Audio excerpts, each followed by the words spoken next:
આપણે આવી ગયા છીએ આજે દરિયામાં અને જોવાનું છે માછલા પકડવાના છે આજે. તો આવી ગયા છીએ જાળે કે જવાનું છે જાળે હવે કે માછલા કેટલા આવે એ જોવાનું છે.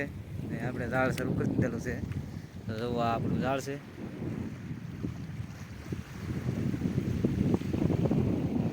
જાળ છે આપણું. આપણે જવાનું છે જાળે ને હવે કાઢવાનું છે શાક શરૂ કરવાનું છે. તો વેડી તાણવાનું શરૂ કરી દીધું છે. ઢળે છે તો આવી રીતે તાણવાનું હોય જાળની અંદર. ને અમે પણ કે નીકળે ત્યારે જોવાનું છે કેટલું શાક આપણે આવે છે એ ઢળે છે.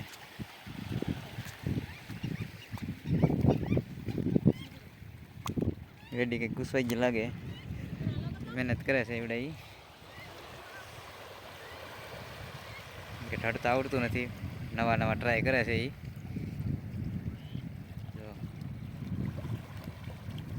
એને ખબર પડતી નથી ઢળવાની હતી, તાણવાની મારે હોય પણ એ લોકો આજે એને શોખ છે એવા કે આજે મારે તાણીની કે શાક બધું કાઢી લેવું છે એટલે એ મહેનત કરે છે. એટલે આપણે એને મહેનત કરવા દેવાની છે. એ બાને એનો શોખ પૂરો થઈ જાય અને એને અનુભવ થઈ જાય કેમ વેડી હાલે છે એ. એમને તો કાંઈ શાક આવે નહીં, આમાં મહેનત તો પડે જ છે. ઢળે જોઈએ છીએ અમે કાંઠે આવે ત્યારે કેવી રીતે શાક આવે છે, કેટલું આવે છે એ. નવા નવા માણસો તાણે છે. કેમેરા મારી પાવતી હતી તો અહીંયા નીકળવાના છે એ લોકો. એટલે ના આપણે વ્યાજ અગાઉ તૈયારી કરી નાખીએ એટલું શાક આવે છે જોઈએ.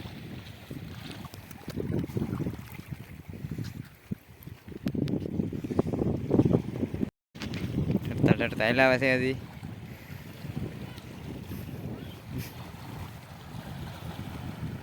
એ કેમ તાણે છે એ હેલાવે છે પણ વેડી છે ને એ આમ આસાનથી ન હાલે, કેમ કે પીણ્યો હેઠે હોય એ વેડીમાં આવી જાય તો ઢળવામાં સેટિંગ ન આવે હરખું. એટલે એ મહેનત કરતા આવે છે એમ ધીમે ધીમે. જોઈ છીએ કાંઠે આવે પછી કેમ રહે છે કેમ નહીં, કેમનું ખબર પડવાની નથી આપણને કાંઈ. એમાં નજીક આવી જાય એટલે જોઈ છીએ કેટલું શાક આવે છે એ.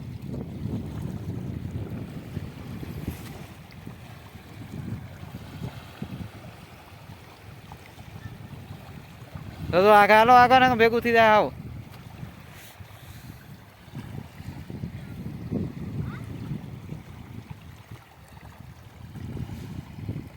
અનુભવ થઈ જાય તમને કેમ શાક આવે કેમ નહીં, એમ બધું ઢળવામાં કેવું રહે, માછલા કેમ આવે ખ્યાલ આવી જાય ને. કે અમારે મહેમાન છે એને કાંઈ ખબર પડતી નથી ટૂંકમાં, પણ એને શોખ એવો છે વેડી તાણવાનો શોખ હતો એટલે મારી પહેલાં આવીને એ વેડી પકડીને લાગી ગયા છે એટલે એ તાણે છે. હવે એને ખબર કેમ છે કેમ નહીં શાક.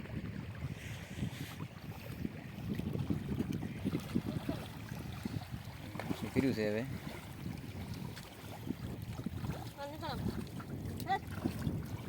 ઢળીને આવે છે. હવે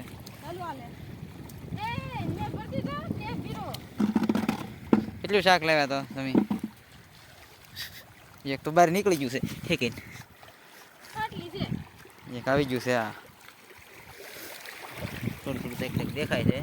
જો એમાં ખીચડી આવી છે એક,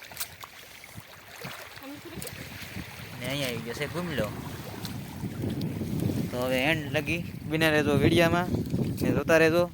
આ પૂરું થાય ઝાડનું કામ ક્યાં લગી. તો મિત્રો છે ને અમે ઝાડનું કામ ચાલુ હતું, પણ ઝાડનું કામ જ્યારે ઊભું રાખવું પડ્યું ને ઘણું ખરું કામ તો ચાલુ હતું પણ વેડિયામાં લઈ નથી શક્યા. એનું કારણ એવું હતું કે જે અમારા માણસો એમાં કામ કરતા હતા ને તો એને એક માછલાએ કાંટો મારી દીધો હતો ઝેરી. તો એના કારણે બધું ઊભું રહી ગયું ટૂંકમાં કામ. પછી આમ લેવાનો સમય ન ઊભું રહ્યું, એટલે કે શૂટિંગ લેવાનું, કે એને દવાખાને લઈ ગયા હતા. દવાખાને લઈ ગયા એટલે પછી આવવાનો કંઈ સમય હતો નહીં, તો ટૂંકમાં વિડીયો બનાવવાનો સમય ન રહ્યો. પછી પાછું ઊભું રાખવો પડ્યો વિડીયો નથી, કેમ કે માછલાએ કાંટો માર્યો તો એને સારવાર લેવી પડે, કેમ કે એનો કાંટો પાછો ઝેરી હોય.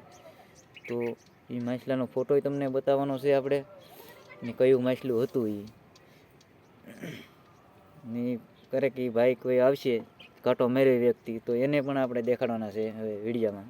પણ આજકાલ આ વિડીયામાં તો નથી આવવાના જ. પાછા વિડીયામાં ક્યારેક આવે તો બતાવશું, અને માછલાનો ફોટો બતાવવાનો છે. તો મિત્રો વિડીયો ગમે તો લાઈક શેર સબસ્ક્રાઈબ કરજો.